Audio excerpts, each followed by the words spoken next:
اهلا بيكم حبايبي، فيديو جديد. ازيكم عاملين ايه؟ اتمنى يا رب تكونوا بخير. النهارده ان شاء الله هنعمل مع بعض فيديو جديد. هنعمل مع بعض وصفة الكوسة بالبشاميل، ومعاها رز بالخضار المشكل. هنمشي مع بعض خطوة بخطوة لحد ما الطبق يطلع معاكي بالشكل ده. بس لو اول مرة تشوفينا، ما تنسيش لايك وشير وسبسكرايب على قناة نانا شانل. يلا بينا نبدأ الفيديو مع بعض. اول حاجة هجيب عندي طاسة كده على النار. هنبدأ نعمل اللحمة المفرومة المعصج. هنزل عندي بمكعبين من الزبدة، عليهم شوية زيت، وعندي بصلة مفرومة ناعم.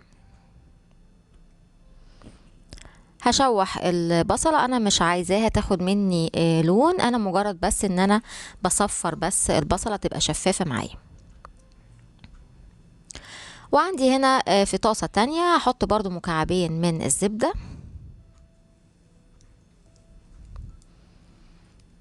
عايزة الزبدة تسيح معايا بس.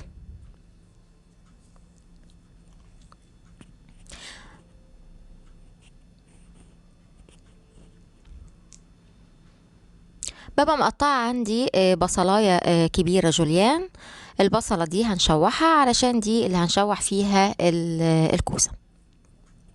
شوية زيت، وهبدأ أشوح البصلة بالشكل ده.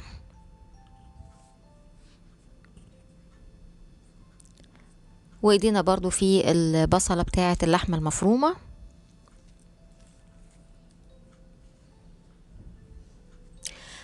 هحط عندي هنا فصين من الثوم، مجرد بس الثوم يطلع الريحة بتاعته، مش عايزاه ياخد معايا لون خالص. عندي كمان مكعب مرقة،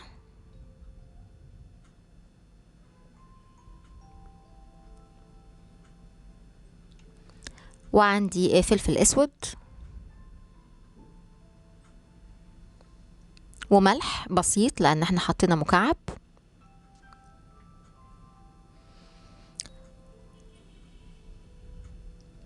وعندي كمان هنا شوية من جوز الطيب. هقلب بقى شوية كده البصلة عشان بس ريحة التوابل اللي احنا حطيناها دي مع الثوم تطلع. وعندي كمان البصلة الجوليان هقلبها. هحط معاها شوية ملح، فلفل اسود،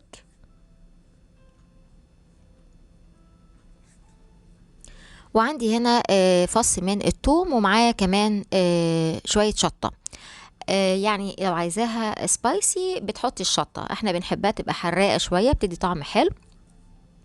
لو ما انتش عايزاها سبايسي ممكن تستبدليها الشطة بالبابريكا الحلوة. وفي عندي كمان حطيت شوية زعتر. هنزل بقى على البصلة بتاعت اللحمة المفرومة بجزراية مبشورة ناعم،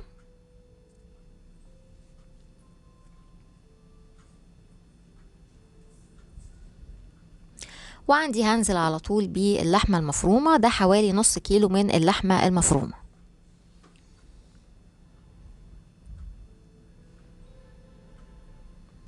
هبدأ بقى أشوح كده اللحمة المفرومة مع البصل لحد ما لونها يبدأ يتغير معايا.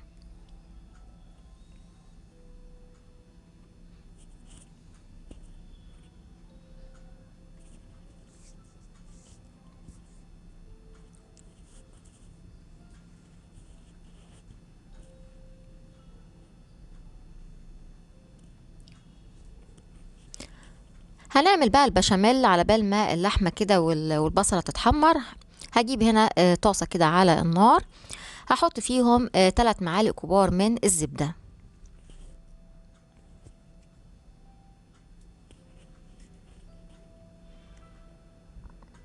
هسيح الزبدة كويس،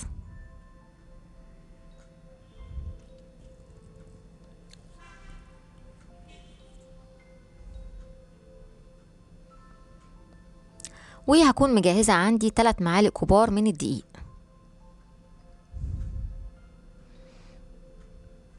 هبدأ اقلب الدقيق مع الزبدة لحد ما الدقيق يختفي خالص واحس ان هو امتزج مع الزبدة.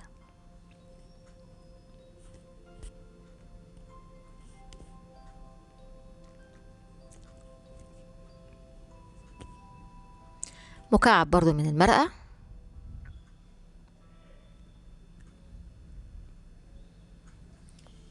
شوية فلفل ابيض، برضو شوية ملح بسيط علشان المكعب بيبقى حادق فما تكتريش الملح.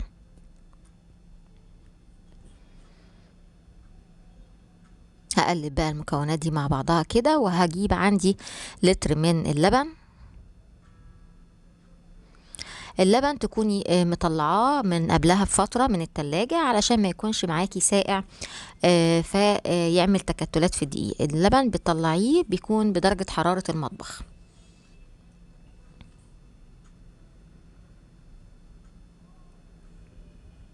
وهبدأ اقلب كده اللبن مع الدقيق.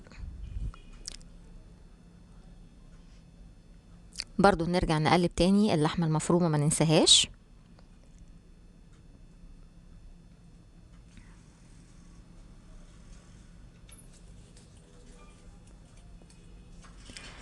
وعندي كمان هنا الكوسة، هنزل بقى بالكوسة وهبدأ ان انا اشوحها مع البصل.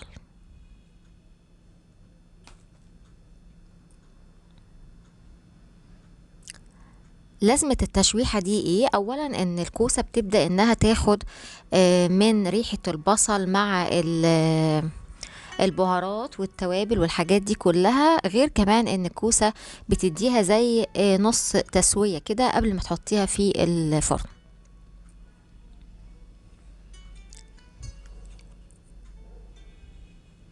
هنقلب البشاميل كده، انا بسيبه على البوتاجاز لحد ما احس ان هو بدأ يتقل معايا.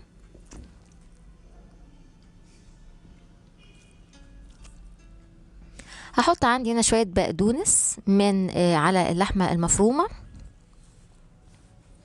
معلقتين كبار من الصلصة، وهبدأ ان انا اشوح الصلصة كده مع اللحمة المفرومة.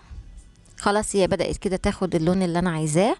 وما بحطش عليها اي مية او اي حاجة، هي بتنزل ميتها وبتستوي في المية بتاعتها.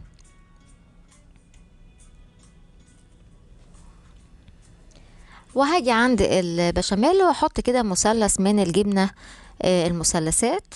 عايزة تحطي اي نوع جبنة تاني، عايزة تحطي جبنة موتزاريلا زي ما انت تحبي. وهقلبه علشان يسيح مع البشاميل.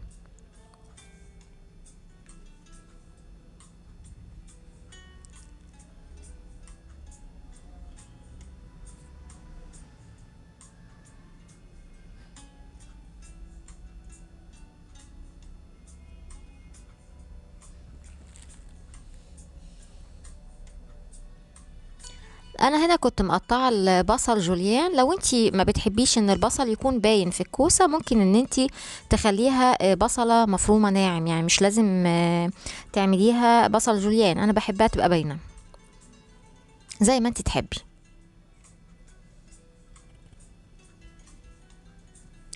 هنعمل بقى شويه رز بالمره كده. هجيب عندي مكعبين من الزبده، واحط عندي بصلايه مفرومه ناعم هشوحها.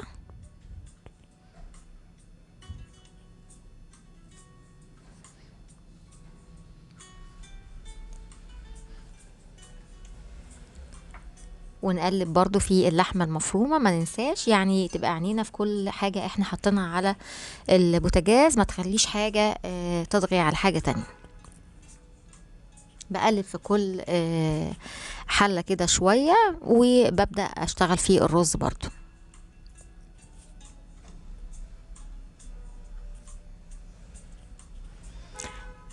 ادي البصلة بنحمرها، وهحط عليها مكعب من المرقة،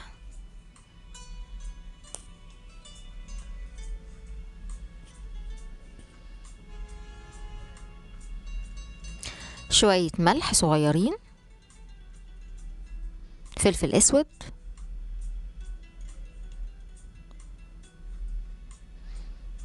هدوب بقى المكعب وهنزل عندي بيه كيس من الخضار المشكل، يعني اي نوع من الخضار موجود عندك عايزه تحطيه في الرز. ممكن ان انت لو اي حد ما بيحبش حاجه معينه في الخضار ممكن تدخليه في الرز مش هيبان. وهحط عندي هنا كوبايه من الرز البسمتي، وهقلب كل المكونات دي مع بعضها بالشكل ده. عندي هنا شايفين القوام بتاع البشاميل، انا هو ده القوام اللي انا عايزاه، انا دخلته خلاص جوه وطفيت عليه. وعندي كمان هنا اللحمة المفرومة اتعصجت، وعندي الكوسة كمان خدت التشويحة المطلوبة. والرز هشوحه وهحط عليه، احنا زي ما احنا عارفين ان الرز البسمتي كوباية الرز قدامها كوبايتين من المية السخنة اللي بتغلي. لو انت عايز تعملي برز مصري عادي ممكن تعملي كوباية الرز المصري قصادها كوباية مية سخنة عادية. وهقلبه اول ما هياخد اول ما يغلي هوطي عليه واسيبه يستوي براحته. نبدأ بقى نجمع كده البايركس بتاعنا. هحط عندي اول حاجة البشاميل، طبقة من البشاميل تحت،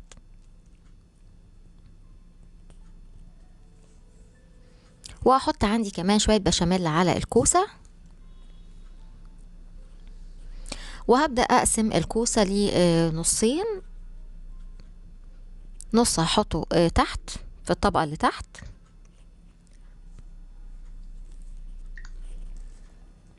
يعني حاولي ان انت تسويهم كده يكونوا قد بعض، لان انا زودت شويه الطبقه اللي فوق فهخلي الكوسه يا ريت بالتساوي. وهبدا احط عندي اللحمه المفرومه، يعني خليكي كريمه شويه في اللحمه المفرومه، يعني حاولي تغطي البايركس علشان اللي ما بيحبش الكوسه يبقى بياكل اللحمه المفرومه والكوسه معاها هيحبها بالشكل ده. كتري من اللحمه المفرومه وغطي كل جزء من اجزاء البايركس.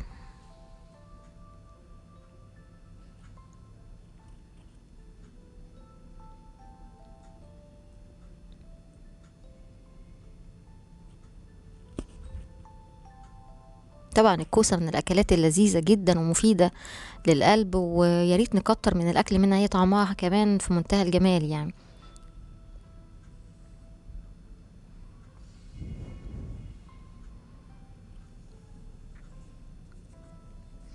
هبدأ اسوي كده اللحمة المفرومة على الكوسة عندي، وهنزل بيه النص التاني من الكوسة عندي.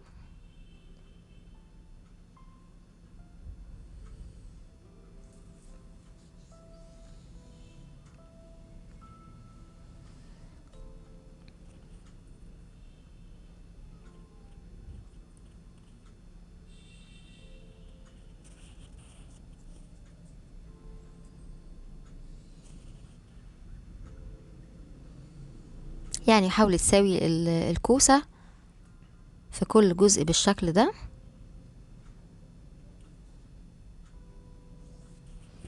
يعني يا ريت تقللي الكوسة شوية في الجزء اللي فوق علشان كمان الكوسة بتنزل مية.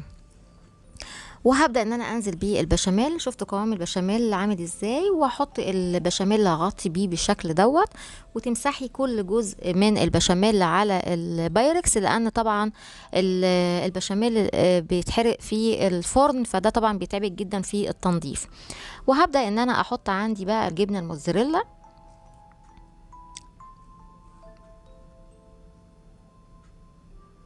يعني لو مش متوفر عندك جبنه موتزاريلا ممكن تحطي على الوش شويه زيت، ممكن تحطي شويه بقسماط، هتطلع لك نفس النتيجه، بس طبعا طعم الجبنه الموتزاريلا بيبقى احلى، وبيبقى طبعا يعني بيدي القوام كده ان هو يكون جوسي معاكي.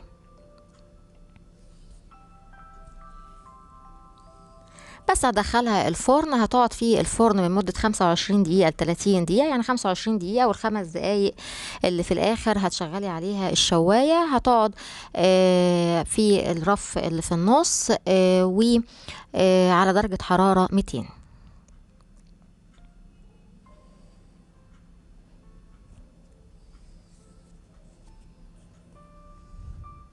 هنشوف بقى الرز بقى، نرجع له تاني، خلاص المية بتاعته اتشربت اهي، وهبدأ ان انا اديله تقليبة كده. وهوطي عليه واسيبه بقى يكمل التسوية بتاعته براحته.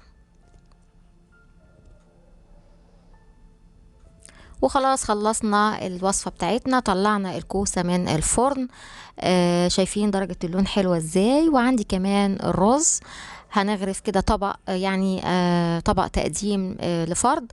هحط عندي شوية رز بالشكل دوت. زي ما قلتلك، لو اولادك ما بيحبوش اي نوع من نوع الخضار ممكن تدخليه في الرز فيتاكل وما يبانش بالشكل ده.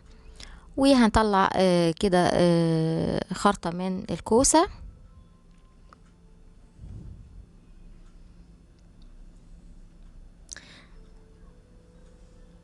شايفين الكوسة قد ايه جوسي جدا وكلها سايحة. يعني الصراحة البشاميل مع جبنة الموتزاريلا مع الكوسة واللحمة المفرومة، الصراحة يعني الطعم والريحة بتاعت الوصفة كانت حلوة جدا، والكوسة مستوية طبعا. اتمنى يا رب الوصفة تكون عجبتكم. وده كان الفيديو بتاعنا النهاردة. لو ليكي اي اسئلة او تعليق ياريت تكتبولي على قناة نانا شانل. اشوفكم في فيديوهات تانية ان شاء الله على خير. باي باي.